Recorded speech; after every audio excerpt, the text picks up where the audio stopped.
Bonjour, bonjour à toutes et bonjour à tous.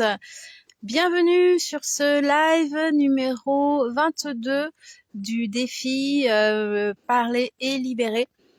Je suis Muriel Hellman et aujourd'hui en live depuis la campagne derrière chez moi. Voilà, oh, ouais.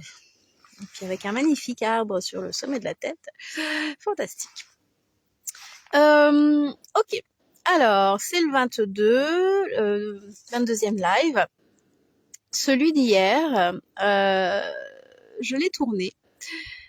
Et en fait, j'ai eu un souci, un bug technique qui a fait que j'ai pas pu le mettre en ligne comme je voulais.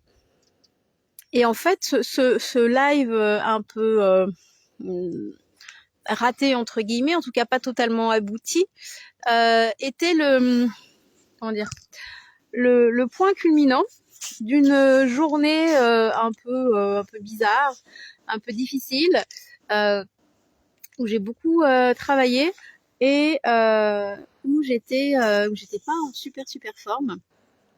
Et ça a été voilà le point d'orgue d'une journée un peu étrange. Et à la fin de cette journée, je me suis surprise à penser ma pauvre fille, t'es nulle, t'es incompétente. Et alors là, quand ce genre de pensée déboule dans la tête, quand on commence à se raconter ce genre d'histoire à soi-même, et là tout de suite, comment dire, ça devient très très lourd et ça devient très très pesant. Oui, lourd, pesant, bien évidemment. Et je me suis retrouvée engluée dans ce truc-là de ces deux mots, nulle et incompétente. J'ai laissé passer un peu de temps, je me suis fait une tisane, j'ai mangé un carré de chocolat, et j'ai regardé comment en fait ça a évolué à l'intérieur. Et puis j'ai pris mon dictionnaire, j'ai regardé très exactement la définition du mot nul, la définition du mot incompétent, et je me suis dit Muriel, arrête de te raconter des histoires. Tu n'es pas nulle et tu n'es pas incompétente. Pourquoi est-ce que je dis ça? Nul, dans la définition du dictionnaire, c'est équivalent à zéro. Et c'est également qui n'existe pas. Donc, factuellement, j'existe et je ne suis pas égale à zéro. J'ai une valeur, qui est celle qu'elle est, celle que je m'attribue. Mais en tout cas, certainement pas égale à zéro. Et incompétent, ça veut dire qui n'a pas de compétences. Et là, pareil, je recontextualise, je refactualise, et c'est ok, j'ai plein de compétences. Simplement là, à cet endroit-là, dans ce domaine précis, là pour le coup, celui de la technique, mais ça s'étendait du coup à plein d'autres choses. J'extrapolais à plein d'autres parties de ma vie. Donc du coup, oui, effectivement, là, sur ce coup-là, je n'ai pas la compétence. Ok. Est-ce que c'est si grave que ça? Bah non. Une compétence manquante, elle s'acquiert.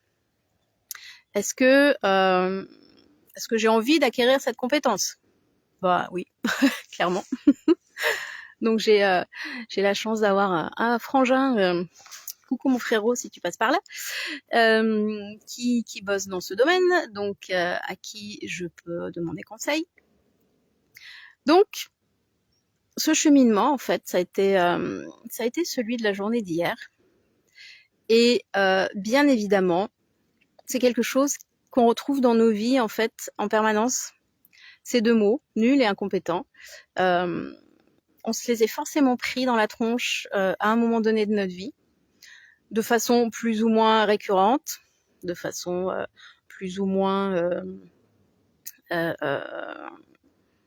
fréquente et de façon avec derrière en arrière-plan des jugements encore plus sévères que la nullité et l'incompétence, Mais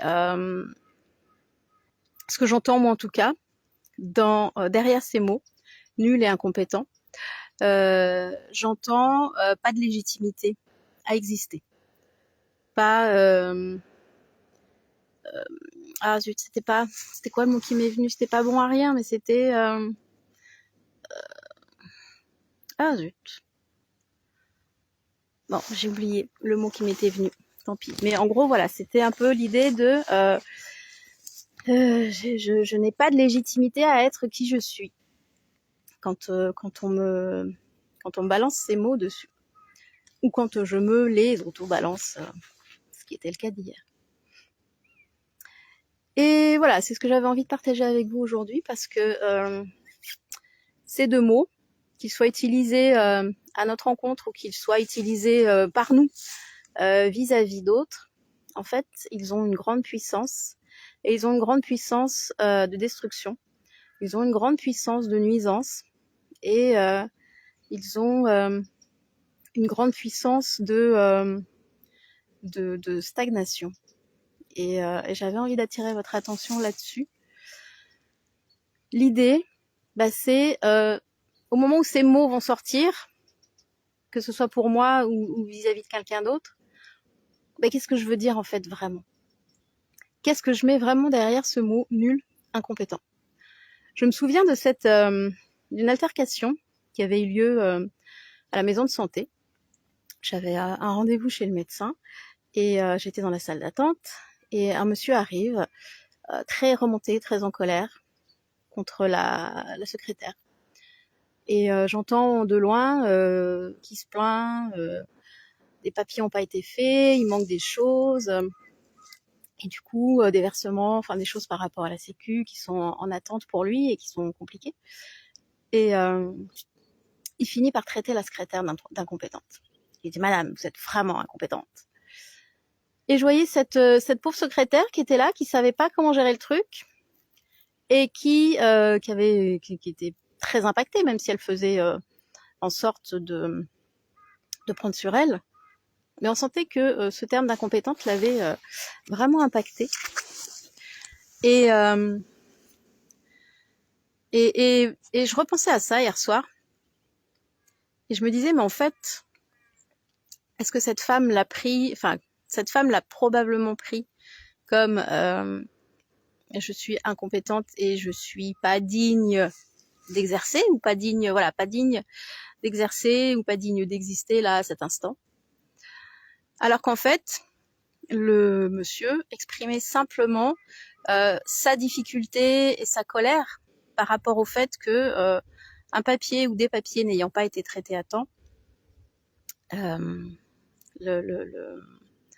sécu ne s'était pas mise en route et qu'il était en difficulté financière. Le fait d'avoir utilisé ce terme qui englobe en fait l'intégralité de la personne, qui est une étiquette qui vient englober l'intégralité de l'être, et pour un peu qu'on n'ait pas une très bonne estime de soi, une très bonne image de soi, mais ça va venir en rajouter une couche. Et voilà, je trouve ça, comment dire, il existe en fait plein d'autres façons d'exprimer les choses de façon factuelle par rapport à une situation donnée, par rapport à un moment donné, et qui permettent d'éviter ce genre de grand amalgame, ce genre de grosses étiquettes qui sont bien lourdes et bien nocives. Et voilà, donc du coup, hier, voilà, quand ces mots-là, je me suis surpris à les penser vis-à-vis de moi-même, j'ai fait ce petit exercice de refactualiser, de recontextualiser. C'est dur à dire. Recontextualiser. Et du coup, ça a beaucoup fait baisser la pression. Et je me suis sentie bien évidemment beaucoup plus apaisée et beaucoup plus sereine. Et je me suis levée ce matin en étant vraiment dans une toute autre énergie et en étant vraiment confiante dans mes capacités et dans dans ce que je suis capable d'amener, en fait.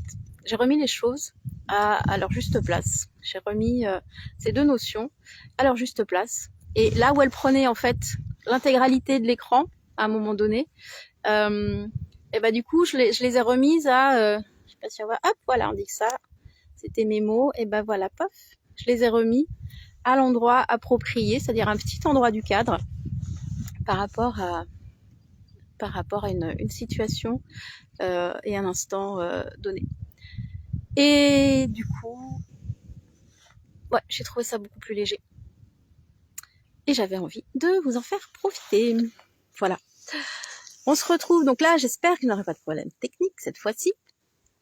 Je vais finir ma balade, rentrer voir si cette vidéo a pu être publiée. Je vous retrouve demain pour le live numéro 23. On s'approche doucement mais sûrement de la fin de ce défi live. Donc ce défi qui était 365 au départ et qui est devenu 30, comme je l'ai expliqué dans le live, enfin voilà, des lives du début. Et donc voilà, demain, jour numéro 23, je reviens vous faire un petit coucou en live. D'ici là, profitez bien, passez une bonne journée et à demain. Ciao, ciao.